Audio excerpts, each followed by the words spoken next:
Republican presidential candidates are making final preparations for tonight's big debate in Cleveland. Kentucky Senator Rand Paul is among the 10 candidates who are qualified for the primetime debate. His poll numbers and fundraising suffered after Donald Trump entered the race. The senator is with us from Cleveland this morning. Senator Rand Paul, good morning. Good morning, Charlie. Thanks for having me. Tell us what you hope to achieve and what might come out of this debate.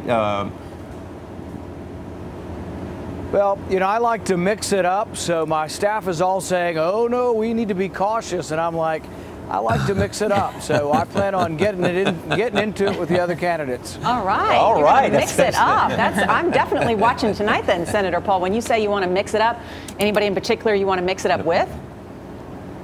You know, why not mix it up on the ideas and issues of the day? It doesn't mean it has to be impolite, doesn't mean it has to be rude, but we need to mix it up because really this campaign and who becomes the president ought to be about ideas and who can best lead the country. And I don't think we should just sort of succumb to, oh, well, you can just say anything and, you know, all of a sudden we're in some sort of reality TV show. I think there needs to be a substantive debate. Well, it sounds like you're referring to Donald Trump when you say we're in some sort of reality TV show. I know you've attributed his rise in the poll to a temporary loss of sanity. What do you think this debate could clarify?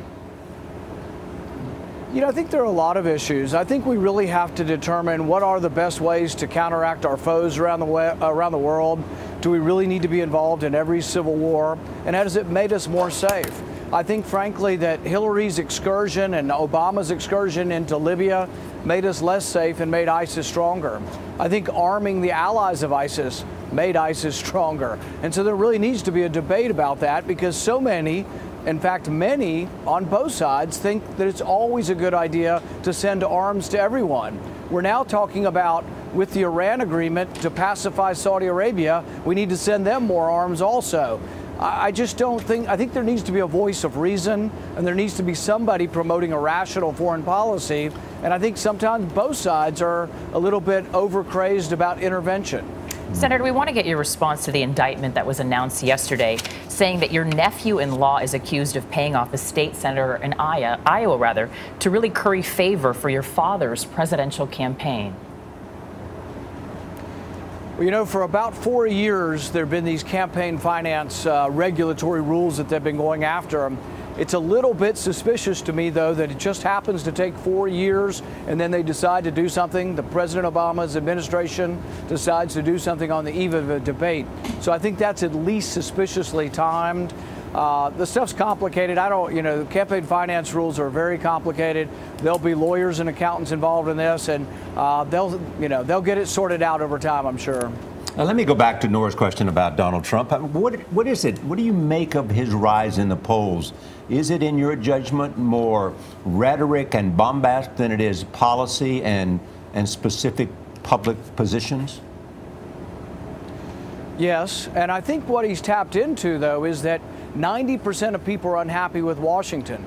In fact, that's why I ran for office. I'm a physician. I'd never been involved in politics, and I was able to beat an establishment politician because I ran against the machine.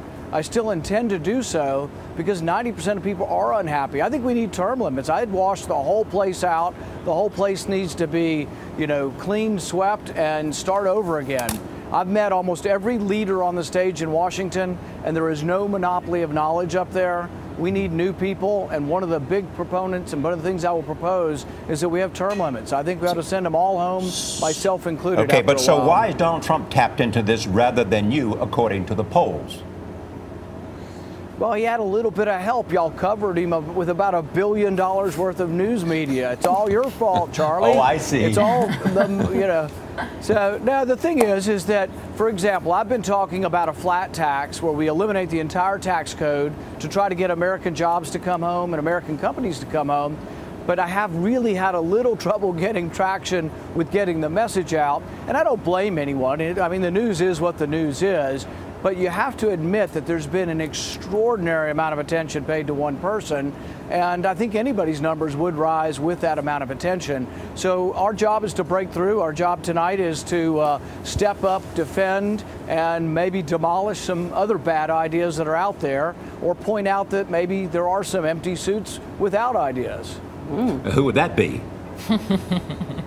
Oh, well, it could be. There's 15 to choose from, so we'll see tonight who that is.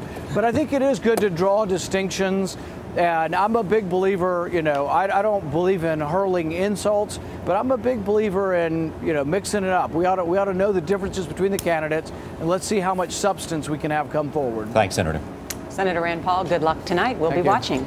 Nice to see you.